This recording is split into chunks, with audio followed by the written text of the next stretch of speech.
சுட்டாத்தான் தங்கம் பட்டாத்தான் பொறுப்பு அப்படின்னு சொல்லுவாங்க. அது விஜயாவுக்கு பொருத்தமாக இருக்கியா இந்த சீரியல் அப்படின்னு நினைக்கிறவங்க நம்ம சேனலுக்கு உங்கள் பொண்ணான கையால் ஒரே ஒரு லைக்கை போட்டு சப்ஸ்கிரைப் பண்ணி ஒரு ஆதரவு கொடுங்க அன்பு உறவுகளே.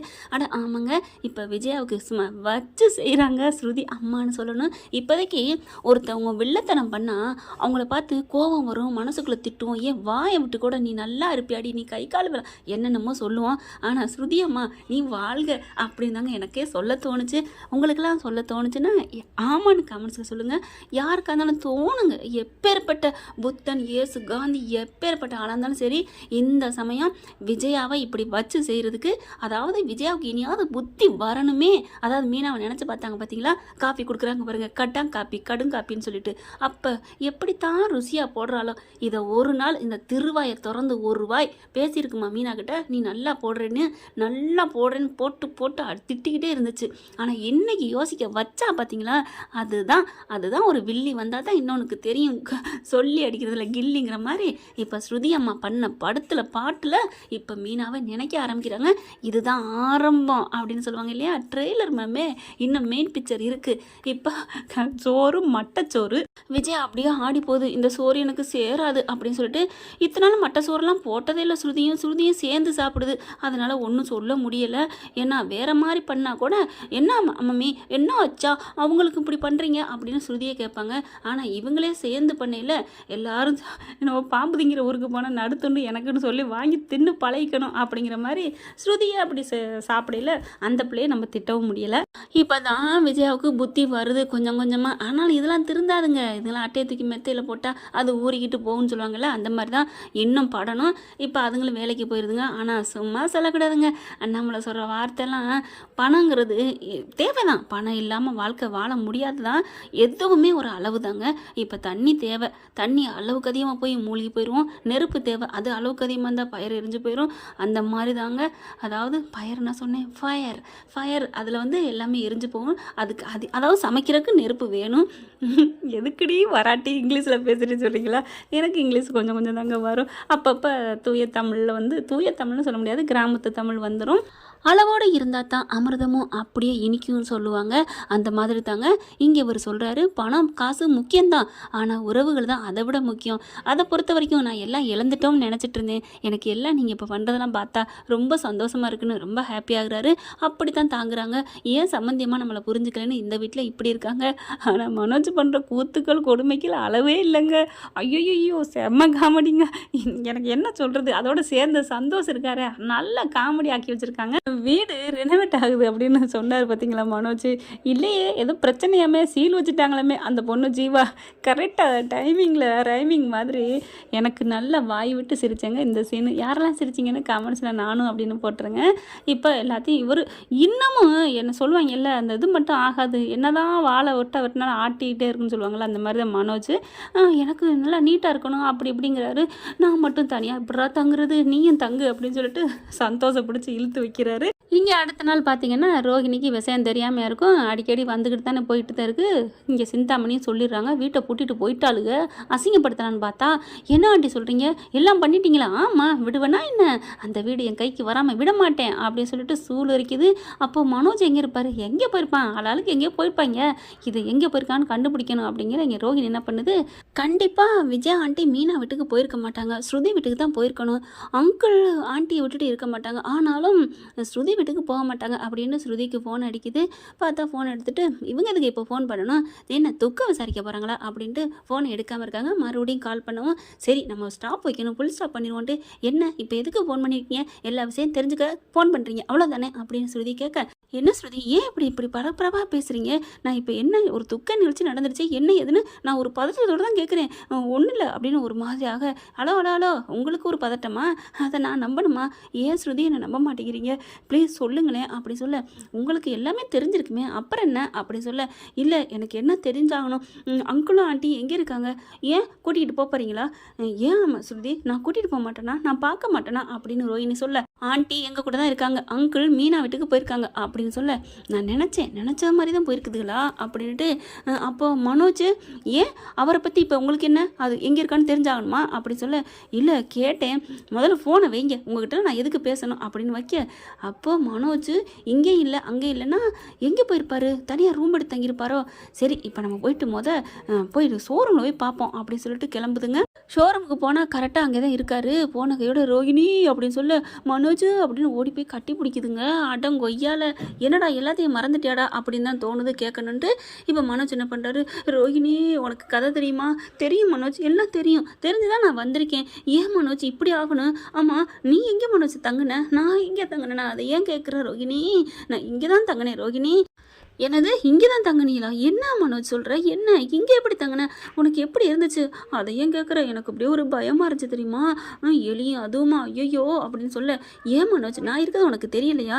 என்ன தேடி நீ வரமாட்டியா அப்படின்னு சொல்ல, நான் வரலாம், இங்கே பார் இனிமேல் நீங்கள் இருக்கிற, நான் இருக்கல, எதுக்கு மனோஜ் நீ பேசாமல் கிளம்பு எந்திரி அப்படின்னு சொல்ல, சரி விடு, வீட்டுக்கு யாரும் வந்துடுவாங்க, நீ போ நான் வர்றேன் அப்படின்னு சொல்ல, அதெல்லாம் முடியாது மனோஜ், நீ சாத்து கடையை சாத்து, நீ வா நம்ம வீட்டுக்கு வா, நீ பாவமாக இருக்கு உன்னை பார்க்கல, வா என் கையால் உனக்கு சமைச்சு போடணும். ஐயோ ரோஹிணி சொன்னால் கேளு, அப்போனா நான் இங்கே இருக்கிறேன், சரி இரு அப்படின்னு சொல்லிட்டு அப்போதைக்கு கஸ்டமர் வராங்க, வேலையை கவனிக்க ஆரம்பிக்கிறாங்க. என்ன சிஸ்டர் வந்துட்டீங்க போல இருக்கு, ஏன் நான் வரமாட்டேன்னா? இல்லை மனோஜுக்கு கஷ்டம்னா வந்து நிற்கிறீங்கள, அதைத்தான் சொன்னேன். அந்த பயம் இருக்கணும், சாட்டை அடி வாங்கணும்னா நமக்கு பேசுகிறானே பயப்புள்ள அப்படின்னு நினச்சிட்டு, பாத்தியா மனோஜ் அவர் கூட எனக்கு சரியாக புரிஞ்சிருக்காரு, உனக்கு ஒரு கஷ்டம்னா வந்து நிற்க போகிறது நான் தான், இப்போவாது புரியுதா? புரியுது ரோஹிணி புரியுது அப்படின்னு சொல்லிட்டு கையை பிடிக்கிறாங்க. சார் வந்து இது வெளியே சொல்லுங்கள் சார் அப்படின்னு சொல்லி கூப்பிட, போயிட்டு இங்கே வாங்க, என்ன இப்போ உங்களுக்கு என்ன அப்படின்னு மனோஜ் வியாபாரத்தை ஆரம்பிக்கிறாரு. உடனே ரோஹிணிங்கிட்ட சந்தோஷம் வருது, இங்கே பாருங்கள் அவரை என் கூட எப்படியா சேர்த்து வச்சிங்கன்னா உங்களுக்கு ஒரு அமௌண்ட் தருவேன் அப்படின்னு சொல்ல, என்ன மேடம் என்கிட்ட பேரம்மா, அப்படியே வச்சுக்கோங்களேன், உங்களுக்கு லாபம் தானே, இதில் என்ன இருக்குது, நீங்கள் சேர்த்து வச்சாலும் கேட்டையும் மனோஜ் என் கூட தான் வரப்போகிறாரு, அது என்னம்மா நீங்கள் சொல்கிறது சரிதான், அப்புறம் என்ன உங்களுக்கு காசை வாங்கிக்கோங்க, எவ்வளோ தருவீங்க? ஒரு 5 lakh அப்படின்னு. 5 லட்சமா? ஆமாம் நான் தர்றேன். எப்படி மேடம் காசு உங்களுக்கு மட்டும் காய்ச்சி கொட்டுது? அது எப்படியோ கொட்டுது, சேர்த்து வைப்பீங்களா? சொல்லிட்டீங்களா 5 லட்சம் சும்மாவை கிடக்கு, சேர்த்து வைக்கிறது இனிமேல் என்னோட வேலை அப்படிங்கிறாரு சந்தோஷ். அதுக்கப்புறம் அதே வேலையில் ஆரம்பிக்கிறாருங்க சந்தோஷ், எப்படியாவது சேர்த்து வைக்கணுமேனு சொல்லிட்டு கிடைக்கிற கேப்லாம் மனோஜ்கிட்ட போயிட்டு, மனோஜ் சிஸ்டர் பாவையா, உன் மேலே எவ்வளோ காதல் இருந்தால் இப்படி துடிச்சு ஓடி வருது, நீ அந்த பிள்ளையோட போய் தங்கியா போயா அப்படி இப்படின்னு சொல்ல, நிஜமாவையா நீயேவா சொல்கிற? ஆமையா அப்படின்னு ஏற்றி விட ரோஹிணிக்கு சந்தோஷம். உனக்கு பணம் உண்டு அப்படிங்கிறாங்க. இந்த பக்கம் பார்த்தீங்கன்னா அடுத்து விஜயா கிட்ட எப்படியாவது நோகடிக்கணும்னு சொல்லிட்டு வேணுக்குன்னே வந்து இந்த ஸ்ருதி அம்மாக்காரி வந்து பயங்கரமாக படுத்தி எடுக்குதுங்க. ஏம்மா உன் புள்ள இப்படி கையெழுத்து போட்டானே, நீங்களும் அப்படி பண்ணீங்க சம்மந்தி, நீங்கள் சேர்ந்து பண்ணலாமா, தடுத்து நிறுத்த வேணாம் அப்படின்னு சொல்ல பார்க்குது.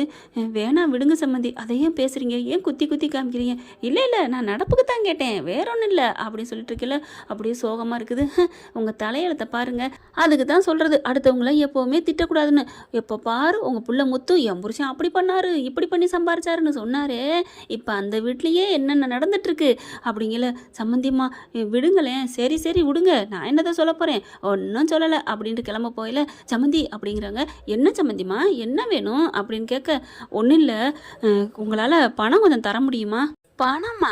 என்ன பணம் அப்படின்னு கேட்க, இல்லை கொஞ்சம் பணம் வேணும். எவ்வளோ சம்மந்தி? 1000 ரூபாயா 2000 ரூபாயா அப்படின்னு ஸ்ருதி அம்மா கேட்க, என்னது 1000 2000மா? இல்லை சம்மந்தி. அப்புறம் எவ்வளவு? 1 லட்சமா? இல்லை கடை அடைக்கணும். ஓ உங்கள் வீட்டு கடை அந்த 30 லட்ச ரூபா இருக்குங்கிறீங்களே அந்த கடைனா? ஆமாம் சம்மந்தி. என்ன நினச்சிட்டிங்க, 30 லட்ச ரூபா உடனே கிடைக்குமா? உடனேலாம் வேண்டாம், ஒரு 2-3 நாளோ எப்படியோ இருந்தால் பாருங்களேன், அது கொடுத்துட்டீங்கன்னா நாங்கள் அந்த பத்திரத்தை திருப்பிடுவோம், அதுக்கப்புறம் நாங்கள் எங்கள் வீட்டுக்கு நிம்மதியாக போயிடுவேன். இப்போ தான் அந்த வீட்டோட அருமையே தெரியுது. இத்தனை நாள் நான் நினச்சேன் அந்த வீடு எப்படியோ என்னமோண்டு என் வீடுன்னு கௌரவமாக சொன்னேன், ஆனால் இப்போ தான் அந்த வீட்டோட அருமை தெரியுது சம்மந்தியம்மா அப்படின்னு சொல்ல, பார்க்குறேன் இருங்க நான் என் வீட்டுக்கார்ட்ட கேட்டு சொல்கிறேன் அப்படின்னு ஸ்ருதியம்மா சொல்ல, அப்பாடா எப்படியே கேட்குது, நாளைக்கு நான் வேலையாக காசை வாங்கணும் அப்படின்னு நினைக்க, எப்படியோ போக்கு காட்டிட்டு இதுங்கெல்லாம் வெளில போயிட்டு வருதுங்க. வந்துட்டு சம்மந்தியம்மா கடனே கிடைக்கல, என்ன பண்ணுறது, எல்லாமே வட்டி அவ்வளோ சொல்கிறாங்க அப்படிங்கிற. எவ்வளவு? அதெல்லாம் 10-20 சொல்கிறாங்க, உங்களால் கட்ட முடியுமா? முடியுமா? அவ்வளோ முடியாது. உங்களால் முடியாதா அப்படின்னு கேட்க, முடியும்னா நான் தரமாட்டேனா, ஆனால் நாங்கள் தந்தாலும் உங்கள் புள்ள முத்து வாங்க மாட்டார், உங்கள் புருஷன் வாங்க மாட்டாரே அப்படி சொல்ல, எங்களை தான் உங்களுக்கு பிடிக்கவே பிடிக்காது அப்படின்னு ரொம்ப ஏளனமாக அப்படியே ஒரு மட்டம் தட்டி கொசு மாதிரி பேசுதுங்க. அடுத்து என்ன பண்ணுறாங்க, ஃபோன் பண்ணி பேசி, இங்கே பாருமா நீ வேலைக்கு நாளைக்கெல்லாம் வர வேணாம் அப்படின்னு வேலைக்காரங்களுக்கு சொல்லிடுறாங்க. ஏன் அப்படின்னு பார்த்தா, அட 2 நாள் லீவு விடு அப்படிங்கிறாங்க. ஏன் இப்படி சொல்கிற அப்படின்னு சொல்லி, ஏங்க உங்களுக்கே புரியலையா நான் எதுக்கு வேலைக்காரி நிப்பாட்டினேன்னு? எதுக்கு நிப்பாட்டினேன் அப்படின்னு சுருதி அப்பா சொல்ல, இந்த அம்மா சமைக்கட்டும், சும்மா உட்காந்து 3 வேளையும் தின்னுட்டு இருக்குமா, என்ன நினச்சிட்ருக்கு இவங்க பெரிய இவங்கள, அந்த ஒன்றை நான் வீட்டில் இருந்துட்டு என்ன திமுரு என்ன ஆனவோ ஆண்டவன் வச்சால ஆப்பு இருக்குது, இன்றைக்கி அதை சமைக்க சொல்கிறேன் பாரு அப்படின்னு சொல்லிட்டு வேகமாக மறுநாள் என்ன பண்ணுது, விஜயாட்ட போயிட்டு, வேலைக்காரிக்கு முடியலையா வரல, நீ வேலை பார்த்துருங்க சம்மந்தியம்மா, என்னாலையும் கை வலிக்குதுங்க பாருங்க, தூக்கவே முடியலை அப்படின்னு கையை அப்படி தூக்கி வச்சுட்டு சொல்ல, விஜயா பார்க்குது, அடி பாவி நீ பேசுனது எல்லாம் கேட்டேன்டி, வேணுக்குன்னே அவள் பண்ணுற அப்படின்ட்டு, இல்லை சம்மந்தியம்மா சமைக்க வேணாம், இல்லை சாப்பிடணும்ல, பரவாயில்ல இருக்கட்டும், நான் வந்து இருந்துக்கிறேன், இன்றைக்கி ஒரு நாள் நான் சாப்பிடாம இருந்துக்கிறேன், சம்மந்தியம்மா உங்களுக்கு சாப்பிடலன்னு எங்களுக்கு சமைங்க அப்படின்னு சொல்ல, அப்படியே பார்க்குது, எங்களுக்கா நீங்கள் சமைக்க மாட்டீங்களா, உங்கள் பிள்ளை உங்கள் மருமக தானே, உங்கள் மருமக வீடு தானே அப்படின்னு சொல்ல, அப்படியே கிச்சனுக்கு போகுது. அப்படியே அந்த பிள்ளைக்கு சமைக்கவே முடியலங்க, விஜய் அப்படியே அழுகையாக வருது. இப்போதாங்க விஜயாவுக்கு மீனாவோட நினைப்பா அப்படியே அடிக்கடி வருது. உட்காருங்க அத்தை, இதோ டீ போட்டு கொண்டு வரேன், ஏய் மீனா சாப்பாடு ரெடியா, இதோ கொண்டாரு அத்தை அப்படின்னு ஒவ்வொரு வாட்டியும் ஆணை இடுறதும், அந்த பிள்ளைங்க அப்படி பயந்து கொண்டாந்து கொடுத்ததையும், எவ்வளோ நம்ம அந்த வீட்டில் ராணி மாதிரி இருந்தோம், அவளை நம்ம கொஞ்சம் கூட மதிக்கலையே, இப்போ பார்த்தா அப்படிங்கிற அங்கேருந்து வந்து ஸ்ருதி அம்மா என்ன பண்ணுது, நினைக்க கூட விட மாட்டேங்குது, சீக்கிரம் சமைங்க சம்மந்தியம்மா மாத்திரை போடணும் அப்படி சொல்ல, இதை சமைக்கிறேன் அப்படின்னு சமைக்கவே விருப்பம் இல்லாமல் ஏதோ சமைச்சு வைக்கிது, எடுத்து வைக்கிறாங்க, எல்லோரும் சாப்பிடணும்னு பார்த்தா சே உப்பு கைக்குது, தூ என்னம்மா நீங்களும் ஒரு சமையக்கட்டில் போய் சமைச்சது இல்லையா, அது சரி அப்படியே பணத்தாசை பிடிச்சி அலைஞ்சவங்களுக்கு சமைக்கலாம் எப்படி தெரியும், இப்படிலாம் பேசாதீங்க அப்படின்னு ஒன்றும் பேச முடியாமல் தவிக்க ஸ்ருதியும் ரவியும் வராங்க. ஆண்டி சாப்பிட்டீங்களா, அம்மா சாப்பாடு கொடுத்தியா, இல்லடி எனக்கு கை வலிக்குதுடி, சமயக்காரம்மாவும் வல்லடி, அப்புறம் உங்கள் அத்தை தாண்டி சமைச்சிச்சு, நான் வேணான்னு தான் சொன்னேன், அவங்க தான் சமைச்சாங்க, ஓ ஆண்டி சமைச்சிங்களா, ஆண்டி நீங்கள் சமைச்சா நல்லா இருக்குமா அப்படின்னு அது காமெடி பண்ணுது, நடக்கிறது தெரியாமல். விஜயா படுறதுக்கெலாம் சோகமே வரலங்க, கோபம் வரல, வருத்தம் வரல. அடுத்து சரி சாப்பிட்டு பார்ப்போம் அப்படின்னு சாப்பிட்டா வாயில் வைக்கமுல வேணும் புறையிறது, என்ன ஆண்டி சமைச்சு வச்சுருக்கீங்க போங்க ஆண்டி அப்படின்னு சொல்லிட்டு ஆர்டர் பண்ணி வேகமாக சாப்பாடு எடுக்கிறாங்க. எடுத்து ஆண்டி நீங்களும் சாப்பிட வேணாம் அப்படின்னு சொல்ல, இல்லைம்மா அவங்க விரதம்மா, என்னம்மா என்ன சொல்கிற ஆண்டி, என்ன ஆண்டி அப்படின்னு கேட்கல, ஆமாம்மா நான் விரதம் தாம்மா, நான் சும்மாவா சொல்லுவேன் அப்படின்னு சுருதி அம்மா சொல்ல, ஏன்னா சாப்பிடக்கூடாதுங்கிறக்காக பண்ணுது, சாப்பிடாமலே போய் தண்ணியை மட்டும் குடிச்சிட்டு போய் படுக்குதுங்க. நினச்சி அழுகையாக வருது, இந்த வீட்டில் இருக்கக்கூடாதுன்னு. அடுத்து துணிமணிலாம் துவைக்கணும், துவைச்சிருங்க எனக்கு தான் கை வலிக்குது சம்மந்தி அப்படின்னு சொல்ல, என்ன பண்ணுறது, போய் ரவிட்ட சொல்லுவோமா ஸ்ருதிட்ட சொல்லுவோமா, இந்த வேலை பார்க்குறதுல ஒன்றும் தப்பு இல்லையே, வில்லித்தனங்காரங்க வில்லத்தனக்காரங்க வில்லத்தனம் பண்ணுறாங்கிறக்காண்டி தப்பாயிரதே, இதெல்லாம் கரெக்டு, பழிக்கு பழி ஆண்டவன் வச்சு செய்கிறான்ல. விஜய் என்ன பண்ணுது, சரி துவைக்கிறேன் அப்படின்ட்டு சும்மா ஒரு 2 உருப்படி தான் போட்டிருக்குன்னு துவைக்க உட்காந்தா, அடுத்து மிஷினு ரிப்பேர்னு சொல்லி விட்டுருதுங்க. அடுத்து கொண்டாந்து வேணுக்குன்னே துணிமணியை களைச்சி எப்படி மீனாவுக்கு பண்ணாங்களோ அது பூரா இங்கே நடக்குதுங்க கொடுமை. இவ்வளோ துணிமணியா, என்ன சம்மந்தி 1 2ன்னு சொன்னீங்க, அட ஒரு வாரமாக முடியலைங்க, அதனால துவைக்கிறது தப்புலே, பொம்பளைங்க துவைக்கிறதுலாம் நல்லது வீட்டுக்கு அப்படின்னு சொல்லிட்டு போகுது.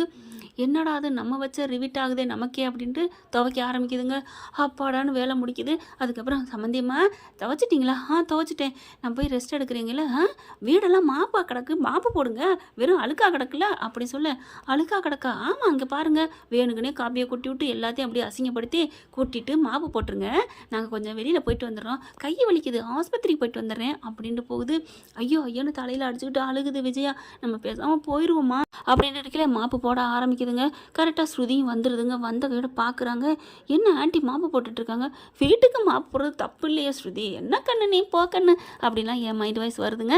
இப்போ ஸ்ருதி போயிட்டு, ஆண்டி நீங்கள் ஏன் பண்ணுறீங்க, இல்லைம்மா இதெல்லாம் சுத்தம் பண்ண சொல்லி அம்மா தான் சொன்னாங்க, அவங்க ஏன் சொன்னாங்க, அம்மான்னு கூப்பிட, அம்மா வெளியில் போயிட்டாங்க, எதுக்கு ஆஸ்பத்திரி போயிருக்காங்க, ஐயோ நீங்கள் விடுங்க நாளைக்கு கூட போட்டுக்கலாம், இப்போ என்ன நீங்கள் வைங்க ஆண்டி அப்படிங்கிறாங்க. இல்லை ஸ்ருதி கண்ணு வேணாம் அப்படின்னு சொல்ல, அட சும்மா இருங்க அப்படின்னு சொல்லிட்டு பார்க்கல துணிமணிலாம் காயுது.